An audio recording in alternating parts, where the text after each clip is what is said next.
चलता रहता है। और ये तीन जहाज हमारे हैं, धन, यश और काम। सत्संग में बैठने पर अगर ये तीनों जहाज छूट जाए तो हमारी बात समझ में आ जाए। अगर ये तीन जहाज छूट जाएं, उस दिन हमारी चर्चा जो थी वो दूसरी थी, लेकिन आज तीन की ही बातें होगी। और तीन में धन, यश, काम जो छोड़कर बैठेगा वो मेरी बातों को समझ पाएगा। अगर जिसके मन में धन, यश और काम तीनों जहाज में मन तैरता रहेगा, शरीर भले बैठा रहे, लेकिन तीनों में मन को घुमाता रहेगा, वो हमारे सत्संग को समझ नहीं पाएगा। सबके मन में चलत है, तीनों अभी भी चल रहा है। जितनी देर समझेंगे तभी समझ पाएंगे, समझ में आएगा जब तीनों छोड़ देंगे, उतनी देर जितनी देर सत्संग हो। धन, यश और काम मन में न चले। तो हमारे साहब कहते हैं कि ये तीन हमारे जहाज हैं। आपने सत्संगों में, प्रवचनों में सुना होगा, लोग कहते हैं कि हम शरीर नहीं, हम एक आत्मा है। आप निर्गुण भक्ति की शाखा में जाएंगे तो कहते हैं हमारा ये शरीर नहीं, शरीर के लिए न जियो, आत्मा के लिए जियो। ज़्यादातर सत्संगों में सुना जाता है कि आत्मा अजर अमर अविनाशी है। इतनी उम्र हम लोगों की हो गई है कि हम लोगों ने कभी सोचा कि हम जी किसके लिए रहे हैं? शरीर के लिए, अपने शरीर के लिए जी रहे हैं कि अपने मन के लिए जी रहे हैं कि अपनी आत्मा के लिए जी रहे हैं? तीन में किसके लिए जी रहे हैं? कभी विचार किया इस पर? आज सारी बातें तीन पर ही चल रही हैं। विचार किए कभी कि हम शरीर के लिए जी रहे हैं कि मन के लिए जी रहे हैं कि हम आत्मा के लिए जी रहे हैं? हम सुख किसको देना चाहते हैं? अपने शरीर को कि अपने मन को कि अपनी आत्मा को? हम छुटकारा किससे चाहते हैं? मुक्ति किससे चाहते हैं? शरीर से, मन से कि आत्मा से? किससे मुक्त होना चाहते हैं?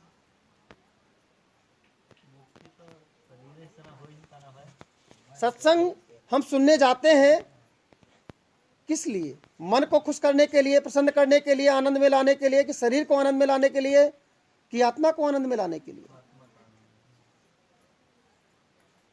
ये हमारे प्रश्न हैं। और इन सारे प्रश्नों का उत्तर रामचरितमानस में एक शब्दों में, 3 शब्दों में ही लिखा हुआ।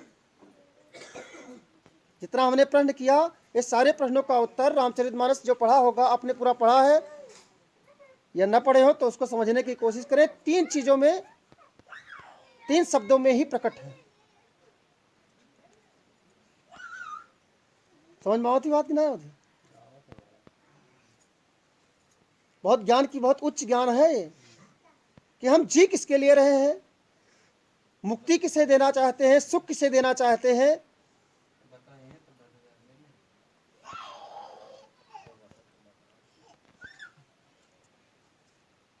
रामचरितमानस की शुरुआत होती है जहां पर, वहीं पर सबसे पहले मन शत्रुपा की बात आती है। तो मन शत्रुपा, मनु महाराज अयोध्या के राजा थे। अयोध्या के राज किए और राज करने के बाद में जब चौथापन आया तो संन्यास धारण किए और पत्नी सहित नैमिषारण्य में जाकर तप करने लगे और घोर तपस्या किया, कठोर तपस्या किया। कठोर तपस्या से जब प्रसन्न हुए विष्णु भगवान, तो उनके पास वर मांगने की बात कही कि आपकी तपस्या से मैं प्रसन्न हो गया हूं, आप वरदान मांग लीजिए।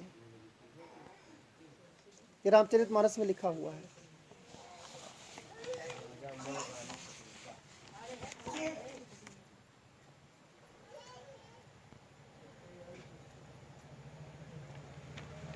तो वरदान मांगने के लिए जब कहा कि आप वरदान मांग लीजिए, तो उन्होंने, मनुष्य ने कौन सा वरदान मांगा कि जो स्वरूप बस शिव मन माही और जहि कारण मुनि जतन कराही। मैं वो ऐसा वरदान चाहता हूँ कि जिसके कारण शिव जी आपको ध्यान करते हैं। यह मेरे वरदान मांगे कि हम तो जाने नहीं है। उन्होंने वरदान क्या मांगा कि हम नहीं जानते हैं कि कौन सा वरदान मांगना है, लेकिन जिस लिए शिव जी आपका ध्यान करते हैं, जिस लिए मुनि जतन करते हैं, जब तप यज्ञ पूजा पाठ करते हैं, और जो भुसुंडी मन मानस हंसा, जो भुसुंड दिन रात मन में, कहा भुसुंडी जी जो दिन रात मन में हंस बनने के लिए, कागज से हंस बनने के लिए आपका नाम जपते रहते हैं। और सगुण अगुण जही निगम प्रशंसा, जो सगुण और निर्गुण दोनों लोगों में जहाँ पर आपकी प्रशंसा होती है। और देखे हम सो रूप भर लोचन, ऐसे भगवान के हम अपने आंखों से रूप भर लोचन, रूप आपके रूप को मैं, लोचन माने नयन, आंख से देखना चाहते हैं। यही मांगा कि हम ऐसे रूप को हम अपने आंखों से देखना चाहते हैं। और कृपा कर रहा हूँ, हाथ जोड़कर प्रणाम किया कि कृपा कर रहा हूँ प्रताड़ित मोचन। अब जब ऐसा वरदान मांगा तो विष्णु भगवान प्रसन्न हुए। उन्होंने कहा यो मस्त, तुम्हें वरदान मिल जाएगा। तो शत्रुपा का जब नंबर आया, इन्होंने कहा कि आपके समान ही, अब यह मेरे का रूप कौन मेरे दिखाई दी कि जब उनके घर में बालक के रूप में जन्म लिया, तभी तो रूप देख पाएंगे।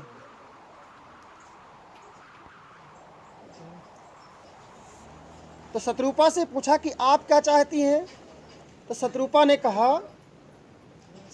कहा कि जो हमारे पति ने कहा है, कि जो हमारे पति देव ने कहा है वो मुझे स्वीकार है।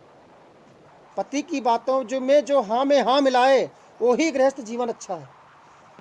यानी जो मनु जी महाराज ने मांगा वही शत्रुपा जी करे कि जो मेरे पति ने मांगा वही मुझे भी चाहिए।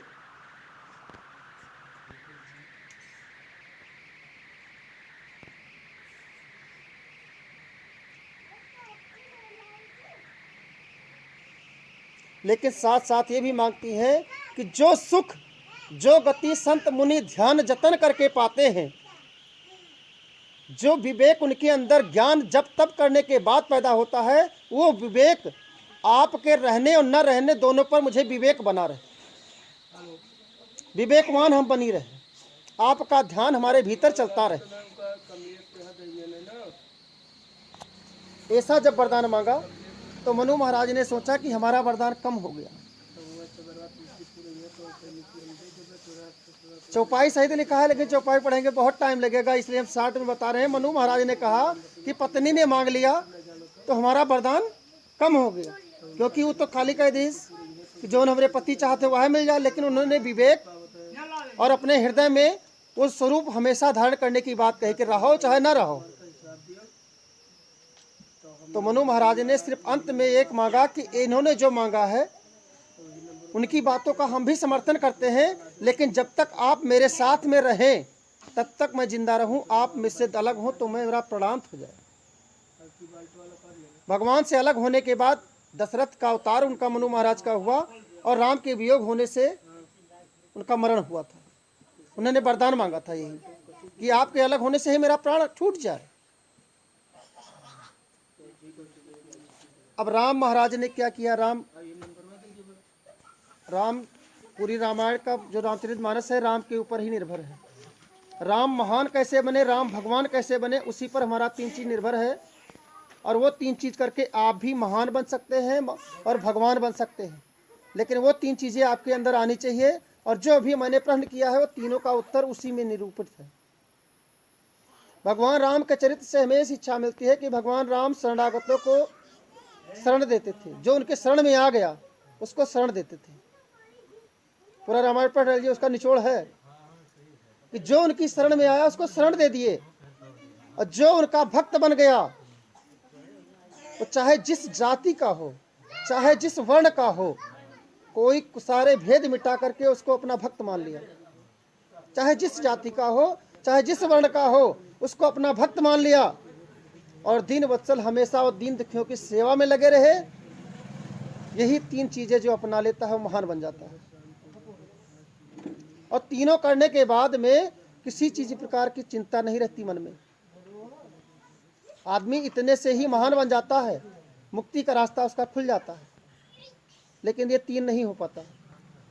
3 क्यों नहीं हो पाता? क्योंकि हम 3 जहाज पर बैठे हुए हैं, तीनों में एक जहाज हमारी जो उड़ती है, इसलिए ये बात समझ में नहीं आती। हम या तो धन के जहाज में बैठे हैं या तो यश की जहाज में बैठे हैं और या तो काम की जहाज में बैठे हैं, काम वासना की। 3 जहाज लेकर के सत्संग में बैठेंगे तो हमारे अंदर 3 ये नहीं आते, शरणागत, भक्त वत्सल और दीन वत्सल। ये 3 भेद हमारी समझ में नहीं आता, पूरा रामायण खत्म हो जाता है। पटाखा समय बदलते है, रामायण पूरा करा डालते है और 3 बात ही समझ में आया होती।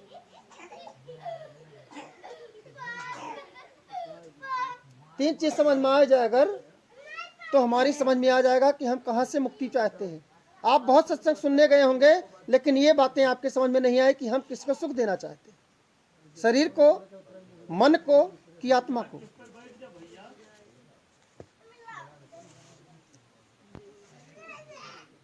आप किसे सुख देना चाहते हैं, किसको सुख दे रहे हैं?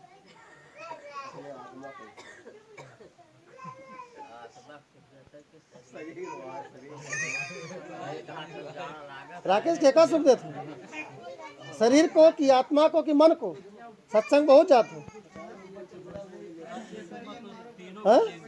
बिल्कुल सही कहे। अब मुक्ति किसे देना है, मुक्ति किसे देना है? मान न ले जो बताइयो तो मान ले, हम तोरे कहे तो शरीर की मुक्ति, शरीर को सुख, शरीर को मुक्ति, 2 चीजें सत्संग से इनको प्राप्त हुआ। और कोई सत्संग से कुछ मिला? आपका कुछ मिला है? नहीं। आप जैसे हमारा यहाँ पर प्रण बहुत हम बताएंगे अभी, लेकिन अपने मन की अपनी व्यथा जो मन में हो सब लोग बता सकते हैं कि हम शरीर को चाहते हैं मुक्ति देना या सुख देना, या मन को चाहते हैं कि हमारा मन मुक्त हो जाए, मन हमारा सुखी रहे, या हम आत्मा को सुखी या मुक्त होना चाहते हैं कि हमारा आत्मा सुखी रहे, हमारा आत्मा मुक्त हो जाए। हम किसे मुक्ति देना चाहते हैं? हम सत्संग सुनने बार बार जाते हैं, आपने बहुत सत्संग सुना होगा और जगह जगह जाते भी होंगे, लेकिन ऐसे प्रश्नों के उत्तर बहुत कम लोग देते होंगे, कोई प्रश्न करता ही नहीं है। और हम चाहते हैं कि जो हमसे जुड़ा है, बहुत गूढ़ रहस्य है ये, ऐसे प्रश्न हम लेके आए हैं कि बहुत गूढ़ रहस्य है।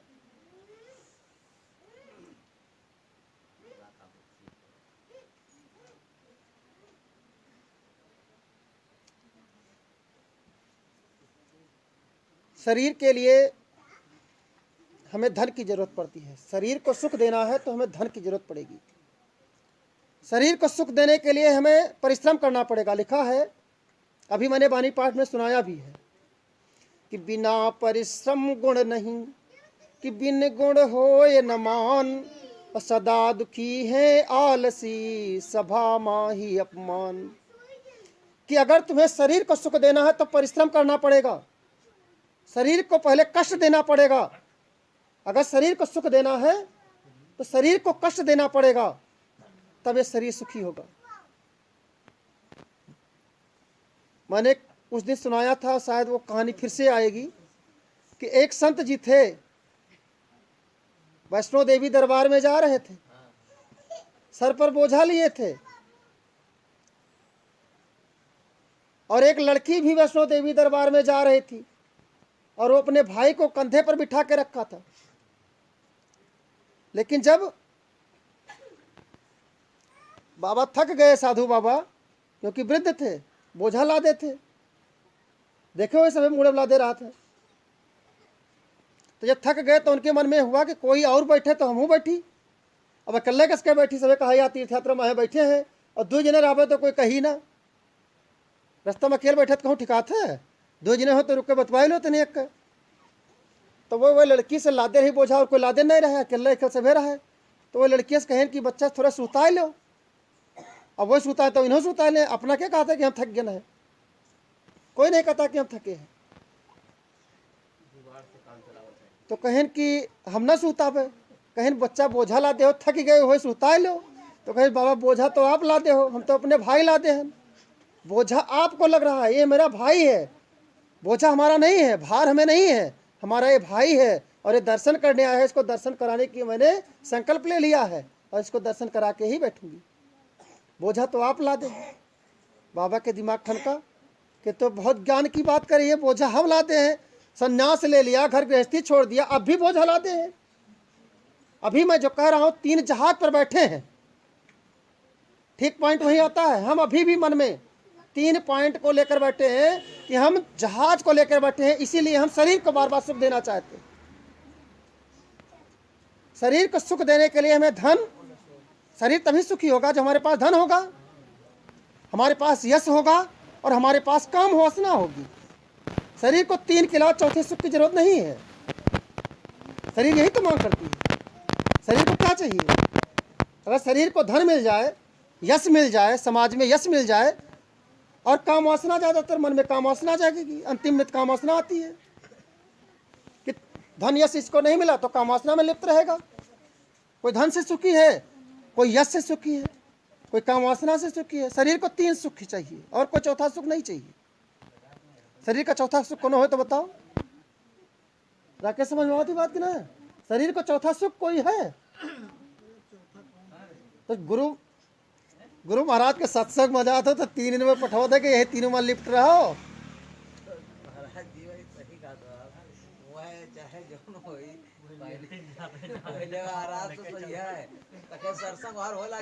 और इन तीनों से आपको शरीर को सुख मिलेगा। लेकिन आप सत्संग में जाते हैं, सत्संग में गुरु महाराज यही बात करते हैं कि सत्संग से हमारे जीव का उद्धार हो। यही तो कहते हैं हमारे जीव का उद्धार हो।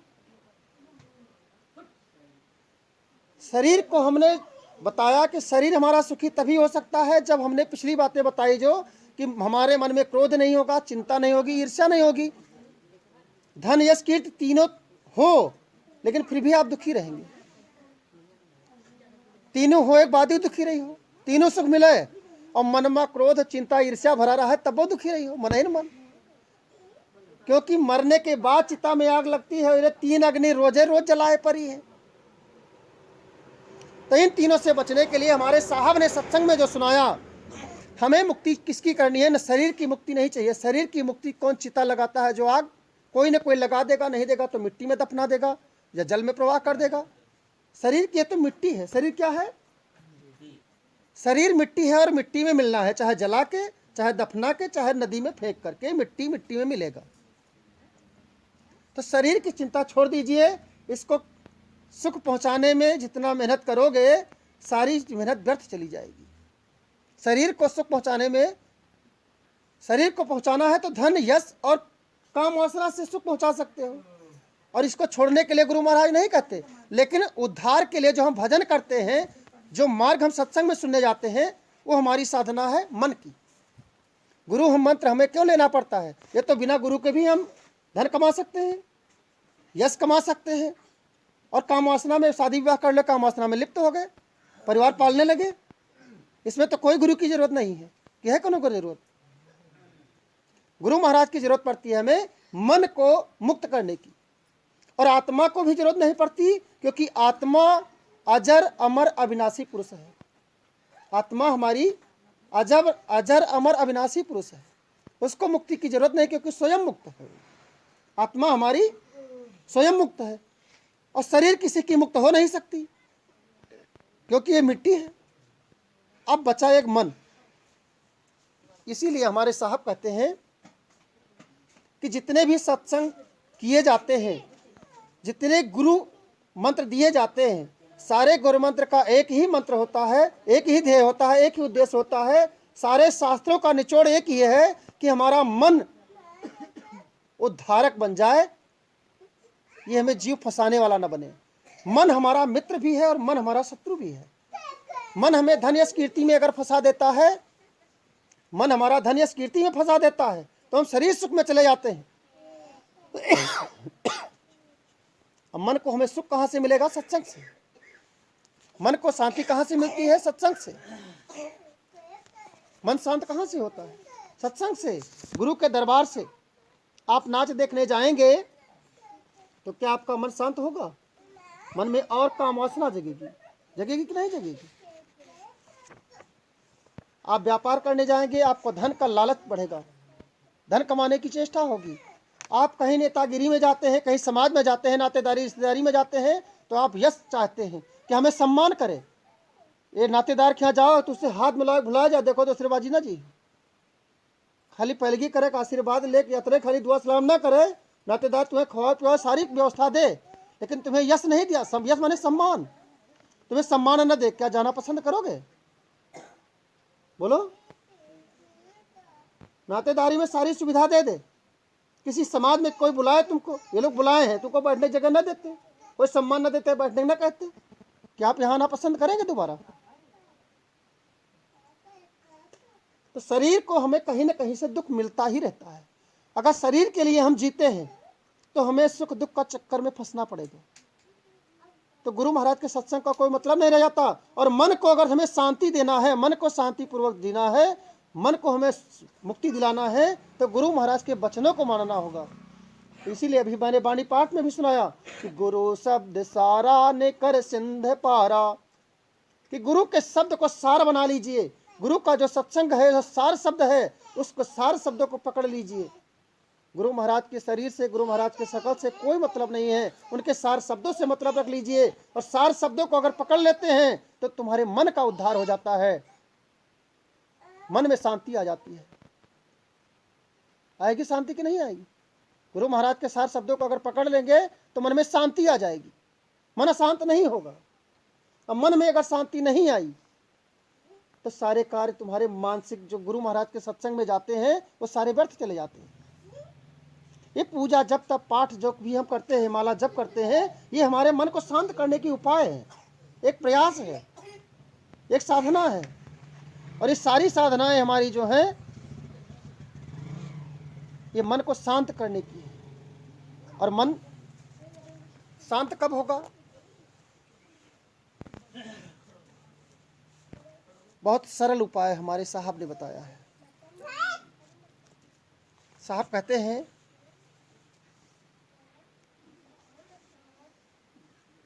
कि जिस चीज से हम भागना चाहते हैं, जिस चीज से हम भागना चाहते हैं वहीं पर हमारा मन दौड़ता है, उसी पर दौड़ता है, बार बार उसी को पकड़ने की चेष्टा करता है। हम जिस चीज से भागेंगे वही बार बार आएगा। जैसे मैंने उस दिन सुनाया था कि कामनी कंचन कीर्ति से जैसे बाबा बचने का प्रयास करते थे तो बार बार वही आती थी, दुविधा आ जाती है। तो हम जिस चीज से भागेंगे तो भागना नहीं है, उसको समझना है। जिससे आपको मुक्ति लेनी है, जिस विषय से आपको मुक्ति लेनी है, उस चीज को समझना है, उसकी जड़ तक, गहराई तक पहुंचना है। और उसकी जड़, उसकी गहराई तक पहुंचने के लिए हमें करना क्या है कि जैसे एक आदमी के पैर में दर्द हो रहा था, एक आदमी के पैर में दर्द हो रहा था, उससे कोई मिलने आए तो पूछे कि क्या हो रहा है, क्या दिक्कत है आपको? तो कहे कि मेरा पैर दर्द हो रहा है। जबकि पैर में दर्द एक जगह हो रहा था, पूरे पैर नहीं दर्द हो रहा था, एक जगह दर्द हो रहा था। उसके अंगूठा दर्द हो रहा है, मान लिया किसी का अंगूठा दर्द हो रहा है तो कहता है मेरा पैर दर्द हो रहा है, जबकि दर्द अंगूठा हो रहा है। लेकिन हमारा चिंतन कहाँ है? पूरे पैर पर है। होता है कि नहीं होता? सब लोग यही कहते हैं। अब उस पैर दर्द होने वाले को डॉक्टर को दिखाया तो डॉक्टर ने कहा कि तुमको 3 महीना बेड रेस्ट करना पड़ेगा। और वो आदमी वृद्ध था, जीवन में कभी बैठा नहीं था, दिन रात मेहनत करने वाला आदमी। अब डॉक्टर ने 3 महीने कह दिया कि तुमको बेड रेस्ट करना है। शरीर को आराम ही तो चाहिए, शरीर को सुख तो चाहिए। शरीर को सुख दे रहा था लेकिन मन को अशांति थी, अब वो चैन नहीं है उसको। मन को चैन आएगा भाई आराम करने, तुमको खाने पीने के जूस पिए मिली, बढ़िया मालपुआ खाओ, बैठे रहो, पैर तो दर्द हो रहा है, कौन दिक्कत है? क्या मन शांत होगा?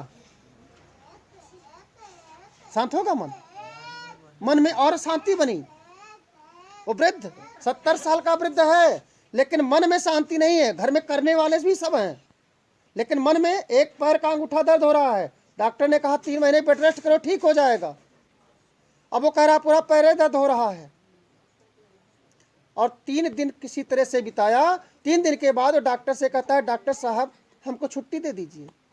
कहें क्यों छुट्टी चाहिए? तुम्हारे पैर नहीं ठीक करना है क्या? बोले पैर तो ठीक करना है लेकिन हम बैठने वाले नहीं, हम काम करने वाले व्यक्ति हैं और हम यहाँ लेटे लेटे ऊब गए हैं, इससे तो अच्छा मर जाना ही ठीक है। 3 दिन में इतना ज्यादा परेशान हो गए लेटने में, शरीर को आराम देने में। अभी 3 दिन आपको लेटा दिया जाए खाली लेटे रहो, कुछ न की हो, 3 दिन के लिए शरीर को सुख दे दो तुम। कोई बताओ कि जी हम लेट सके थे। जो काम करने वाला व्यक्ति, आलसी व्यक्ति की बात नहीं हो रही है, हाँ काम करने वाले व्यक्ति की बात हो रही है। अब आलसी व्यक्ति तो 3 का सालों साल का हो लेटे रहा है।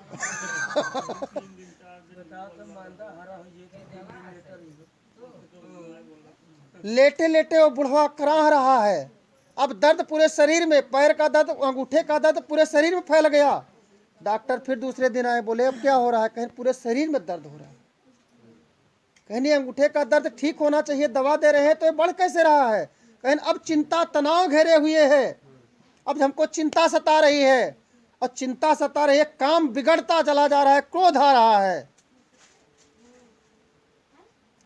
अब अड़ोसी पड़ोसी सब बढ़ते चले जा रहे हैं, सब बटोरे धन बटोरे लिए जा रहे हैं। तो 3 अग्नि, एक अग्नि से बचने के लिए 3 अग्नि फंसते चले जा रहे हैं। ऐसे अच्छा एक बारगिन चिते में आग लग जाए, मरी जाए, छुट्टी हुए।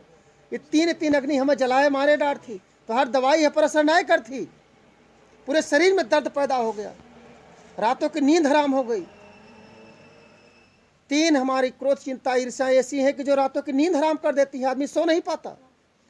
अगर रात में आपने देखा होगा कई लोग सपना देखते हैं, देखे हो? सपना नहीं देखे? सपना देखते हैं।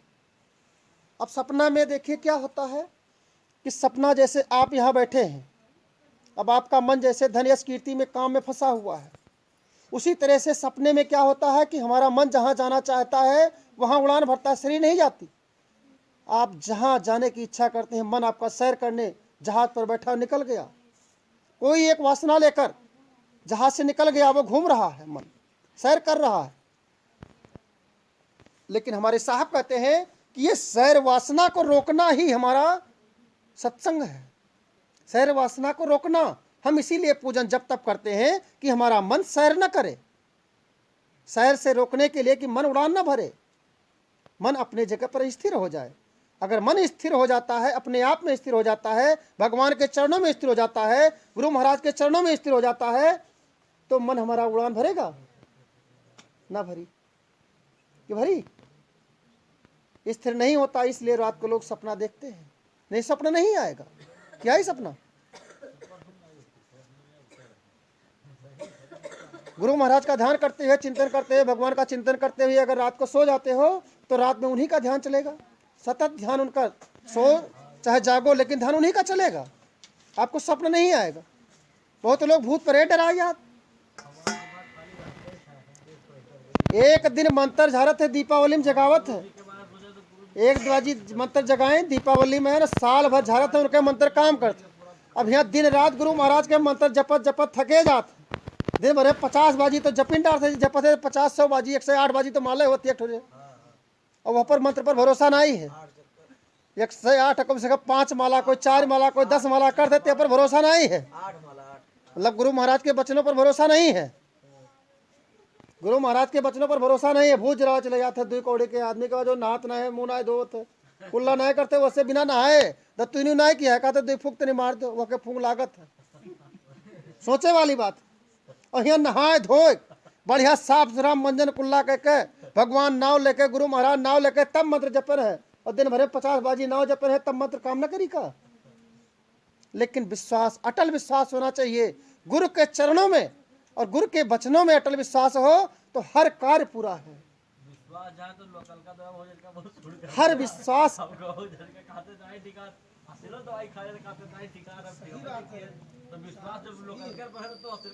अटल विश्वास जहां से हो जाए वहीं से कल्याण हो जाएगा, वहीं से कल्याण होगा। जो ने डॉक्टर पास जेका भरोसा है वही डॉक्टर के पास जाए तो ठीक है। जो ने भरोसा नहीं है दवाई चाहे ठीक है दी, वही दवाई चाहे वहाँ दे दो जो पहचान वाला है, लेकिन जब पर विश्वास है वही दवाई काम करी। इसीलिए जितने आपके परिचय वाले बुद्धिमान डॉक्टर होते हैं वो क्या करते हैं, दवाई सब पत्ता खोल के ज़्यादातर सब खोल दवाई देते हैं कि दवाई ना पढ़ ना पाओ, तुम्हें विश्वास, खाली विश्वास हो काम करी, और ठिकाए जाते हैं। सब गोलियाँ दे दे, टेबलेट पुड़िया बना दे दे। अब कही हो तो हाँ ठिकाए जाइए, वह पत्ता देती, ना पढ़ लेती, गूगल पर सर्च करती हूँ, अब तुम्हें काम न करेगी तो वह बबलू वो देता रहा है, वो काम ना करी। क्योंकि आपकी वो दवा समझ में आ रही है, इसलिए वो काम नहीं करेगा। तो अगर हमें मन को शांति देना है तो गुरु महाराज के चरणों का ध्यान करना है, उन्हीं का बताया हुआ मंत्र हमें जपना है और उससे हमें मन को शांति मिलेगी। बोलो गुरु महाराज की। और उनके वचनों को अगर मानते हैं तो दीन वत्सल, भक्त वत्सल और शरणागत, 3 लोगों को शरण देने में आप हिचकिचाएं ना। अगर आपकी शरण में कोई आ गया, जैसे कोनो लड़का मारे जात हो और गलती मान ली तो ठहराएगा, तो माफ़ करे उचित है कि नहीं, कि तब्बो का पीट डालो। लेकिन हम तो देखे थे कि जब पहुंच जाते तो जब पहुंचे हो तब तुम्हारी पी हो। अब वो रहा दूर, जब वहाँ पहुँचे और कहीं गलती हो गए तब कहे मारे।